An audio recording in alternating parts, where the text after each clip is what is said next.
Matryoshka. Donc on entend bien que pour arriver à penser autrement, eh bien, il serait plus utile d'aller chercher, explorer ailleurs, dans d'autres cultures. Mais outre cette cassure en Occident, il est une autre cassure dont nous parle aussi Daniel Kaplan, c'est la cassure technologique qui nous façonne aussi depuis 20 ans. La cassure technologique, qu'est-ce que c'est? C'est la percée des machines, et l'homme dans tout ça, etc.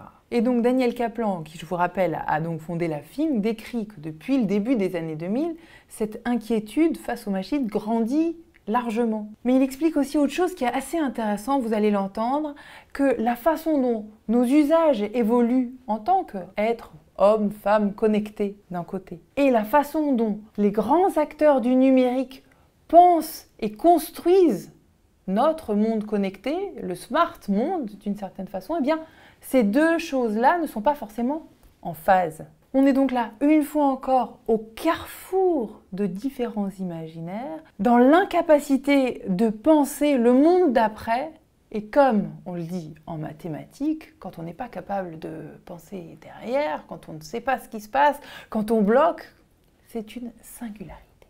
L'idée de la singularité, c'est l'idée que à un moment, alors on peut l'exprimer de différentes manières, mais disons qu'à un moment, nos machines, notamment nos machines entre guillemets pensantes, disons les ordinateurs pour le dire comme ça, atteignent des capacités individuelles et collectives qui dépassent de loin les nôtres, mais qui dépassent aussi nos capacités probablement d'entendement, et donc a fortiori nos capacités de les contrôler et de les rattraper. À la veille de l'ouverture du XXIe siècle, 1999, vous décidez, avec d'autres, mais vous décidez de créer la FING en 1999, qui est la Fondation Internet Nouvelle Génération. Qu'est-ce que vous percevez là? Qu'est-ce que vous envisagez là? Dans quel virage on est là?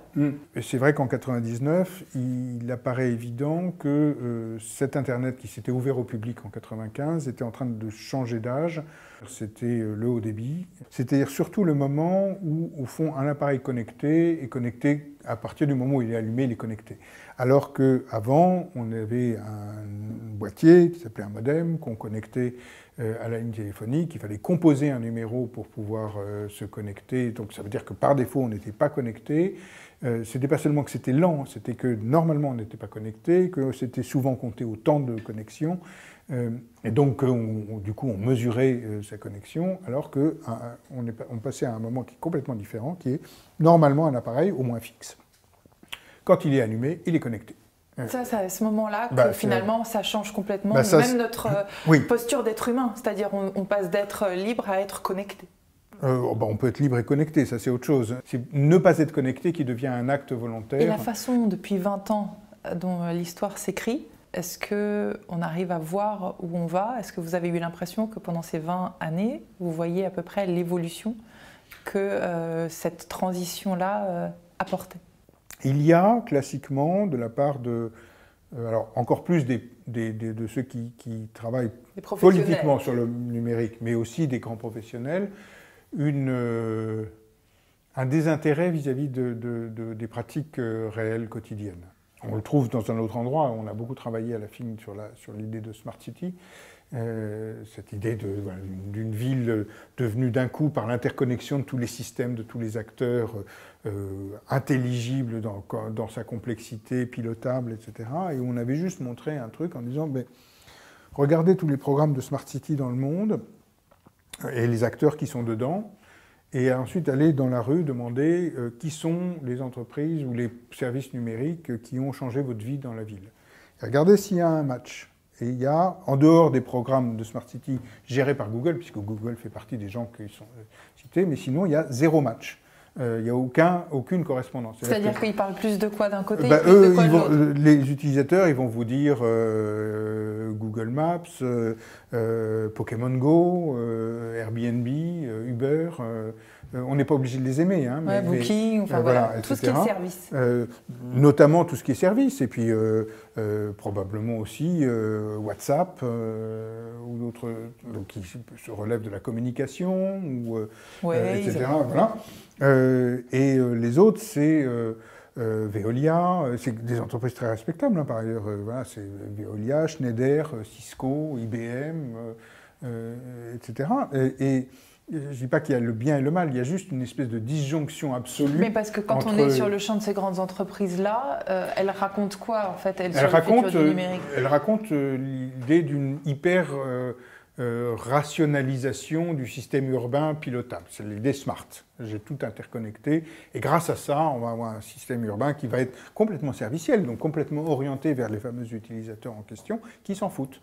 Parce qu'en fait, ils ont déjà développé leur écologie de pratique complètement en dehors de cette Parce qu'en fait, expliquez-moi que je comprenne bien la différence entre ce que les grands modèles sont en train d'essayer de dessiner ou de percevoir de ce qui seraient les besoins à venir. Ils le dessinent à partir de leur pratique professionnelle. Donc, ça ne dit pas plus que ça. Ce n'est pas une différence entre deux modèles, l'un qui serait bon, l'autre qui ne serait pas bon. C'est juste une différence entre des acteurs qui postulent le fait que la ville numérique, c'est ça, et que en faisant ça, cette interconnexion de leurs différents systèmes, ils vont pouvoir fournir un service vraiment trop bien, à la fois aux gestionnaires urbains, aux élus, etc., et aux citoyens, dans l'ignorance totale de la réalité actuelle des pratiques numériques urbaines qui sont extraordinairement profondes et qui sont faites de toute autre chose. Donc c'est juste cette disjonction sur laquelle je pointe, qui pour moi est assez proche de la disjonction entre une manière de penser les fameuses TICE, Technologies de l'information et de la communication pour l'éducation, donc complètement liées à la fois à des théories pédagogiques, mais aussi à l'organisation du système éducatif, où qu'il soit, et la réalité de pratiques qui sont des pratiques pédagogiques ou des pratiques d'apprentissage qui sont extraordinairement denses et nombreuses et sur lesquelles, au lieu de s'appuyer, c'est ça qu'on pourrait avoir, au lieu de s'appuyer dessus et d'essayer éventuellement de les réguler, mais de faire du judo avec, d'une certaine manière, on va essayer d'arriver avec un machin qui évidemment va s'entrechoquer avec les pratiques et va perdre face aux pratiques. L'éducation nationale, les parents, beaucoup s'appuient sur différentes données, chiffres ou autres qui paraissent en montant l'impact qui pourrait être dangereux du numérique sur la construction de l'enfant. Oui. Est-ce que vous dites le contraire? Non, ce que je dis, je ne l'ai pas inventé, Serge Tisseron le dit mieux que moi, c'est que ce qui est négatif sur la construction de l'enfant, c'est le tout numérique, c'est-à-dire le fait que d'un coup ça se substitue à tout, et c'est probablement je ne sais pas s'il le dit comme ça, mais c'est un peu en sous-jacent, c'est le fait de s'en remettre au numérique pour ne pas avoir à s'en occuper. Sinon, c'est quand même aussi nuisible aux enfants de dire « Ah, il y a un truc qui en fait est quand même central à la vie de tout le monde, mais toi non ». C'est débile. Et surtout, du coup, au nom de ce non, si j'ose dire, finalement se priver d'inventions possibles de pratiques, ça c'est absurde. Au nom parfois d'ailleurs de mythologie urbaine du type « Ah oui, mais dans la Silicon Valley, toutes leurs écoles, il n'y a pas de numérique ». Non, il y a quelques-unes écoles Steiner dans lesquelles il y a peu de numérique, et le numérique est justement maîtrisé, contrôlé, etc., d'enfants de famille qui, quand ils rentrent à la maison, sont hyper numériques. Et donc, justement, on est dans une écologie des pratiques, et là, c'est bien, là, c'est intéressant.